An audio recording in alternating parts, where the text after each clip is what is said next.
Assalamualaikum warahmatullahi wabarakatuh. Bismillahirrahmanirrahim. Ikhwafillah. Allah Subhanahu wa taala berfirman dalam Al-Qur'an surat Al-Baqarah ayat 284. A'udzu billahi minasyaitonir rajim. Wa in tubdu ma fi anfusikum aw tukhfuhu yuhasibkum bihillah. Fayaghfiru liman yasha wa yu'adzibu man yasha. Wallahu ala kulli syai'in qadir. Sadaqallahul azim. Allah Subhanahu wa taala mengetahui apa yang tersimpan di dalam hati setiap manusia. Apa yang diniatkan dalam hati setiap hambanya.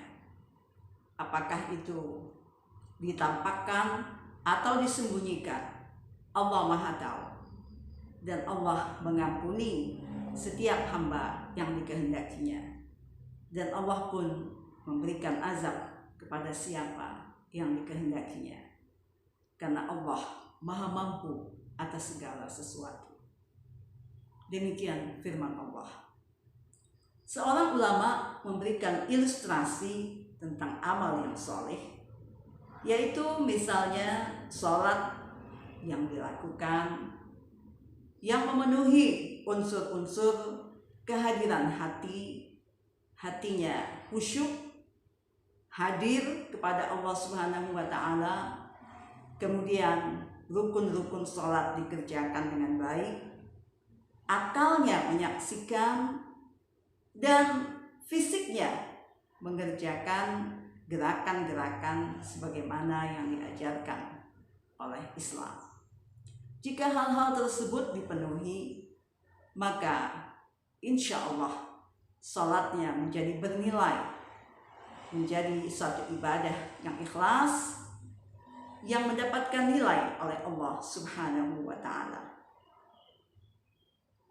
Orang yang melakukan amal yang ikhlas tidak hanya mendapatkan pahala dari Allah berupa syurga, akan tetapi juga mendapatkan way out, jalan keluar, dan pertolongan dari Allah Subhanahu wa taala atas berbagai masalah yang dia hadapi dalam hidupnya.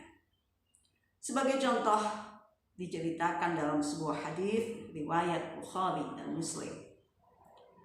Pada satu waktu ada 3 orang pemuda yang mengembara, dan ketika malam tiba, mereka bertiga masuklah ke dalam sebuah gua dengan tujuan untuk beristirahat.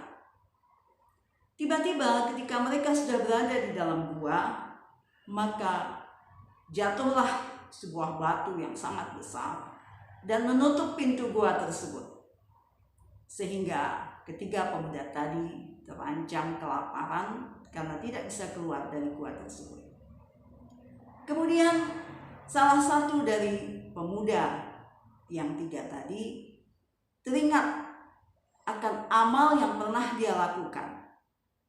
Dia seorang penggembala dan setiap hari dia membawa susu hasil gembalaannya untuk kedua orang tuanya, untuk istrinya, dan untuk anak-anaknya.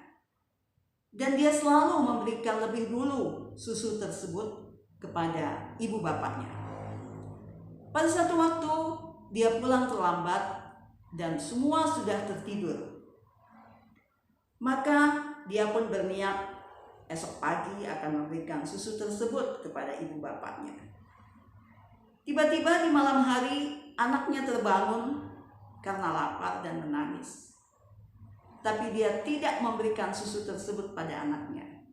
Dia tetap menunggu sampai kedua orang tuanya bangun keesokan hari. Dan pada pagi harinya dia berikanlah susu itu lebih dulu kepada kedua orang tuanya. Sambil mengingat amalnya itu, dia berdoa kepada Allah, ya Allah, jika itu merupakan amal yang bernilai di sisi Engkau, jika itu amalku yang Engkau anggap ikhlas, maka tolonglah aku, bukalah pintu gua ini. Tiba-tiba bergeserlah batu tersebut. Akan tetapi tidak cukup untuk mereka bertiga keluar. Pemuda yang kedua mengingat amal ibadahnya juga, sambil berdoa. Dan dia teringat bahwa dia mencintai saudara sepupunya yang sangat cantik. Pada satu waktu dia memberikan hadiah kepada saudara sepupunya tersebut. Dan terlintaslah niat buruk dia untuk melakukan hubungan yang tidak halal.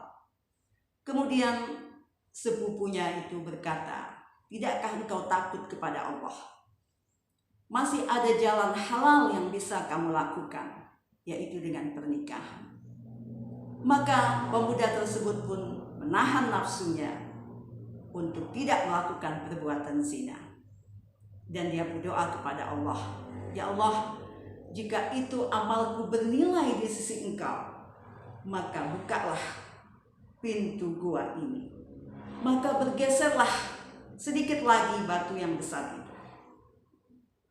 Pemuda yang ketiga pun lalu mengenang amal perbuatannya juga sambil berdoa kepada Allah. Dia teringat dia memiliki seorang karyawan yang pulang ke kampung halaman dan bertahun-tahun tidak kembali. Dan dia masih menyimpan sisa upah buruh atau karyawannya tersebut.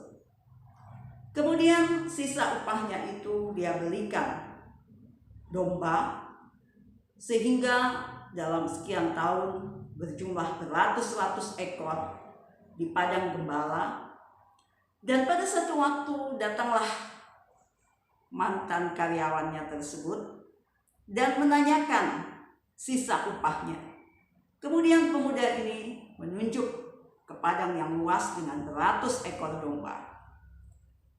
Karyawannya ini menganggap dia bercanda. Akan tetapi pemuda itu berkata, "Aku tidak bercanda. Itulah hartamu. Aku belikan sisa upahmu sehingga menjadi beratus ekor domba." Ya Allah, dia mengingat itu dan berdoa kepada Allah.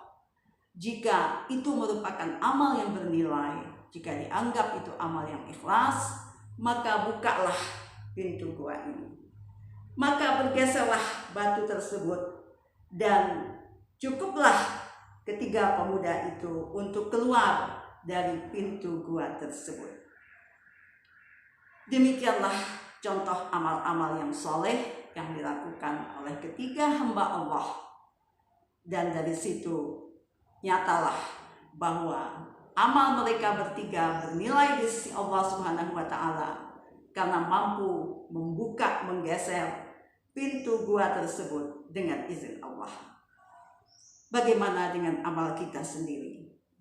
Hanya kita yang bisa menjawabnya. Wassalamualaikum warahmatullahi wabarakatuh.